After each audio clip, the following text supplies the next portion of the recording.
Germany पर भड़के Poland के राष्ट्रपति नावरोकी ने जर्मनी से हर जाने की मांग कर दी है।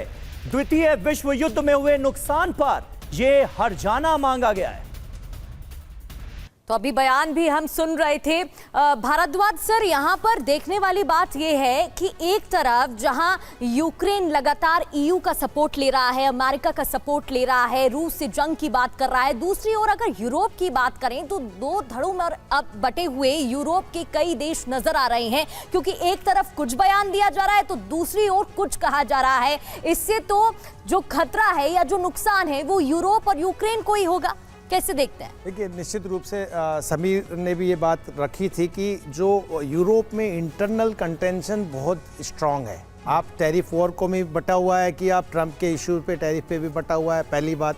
दूसरी बात कि यूक्रेन वॉर पे भी बटा हुआ। जर्मनी बहुत कुछ हद तक शामिल नहीं होना चाहता था किसी तरीके की रेस्पॉन्सिबिलिटी, क्योंकि वो एनर्जी के लिए रशिया पे बहुत ज़्यादा डिपेंडेंट था।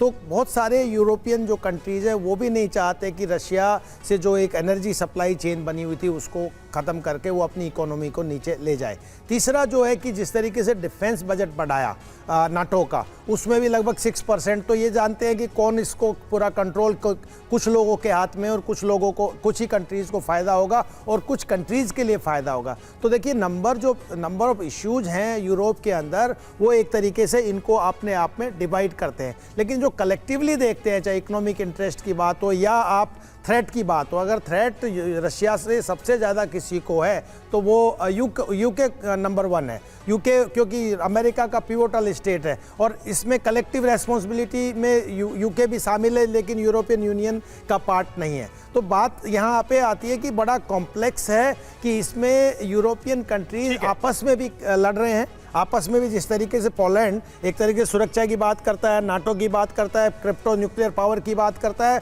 और दूसरी तरफ जर्मनी को कह रहा है कि आप सेकंड वर्ल्ड वॉर में आपने सही बात है। तो आपस में ही गतिरोध साफ तौर पर नजर आ रहा है ईयू के देशों के बीच।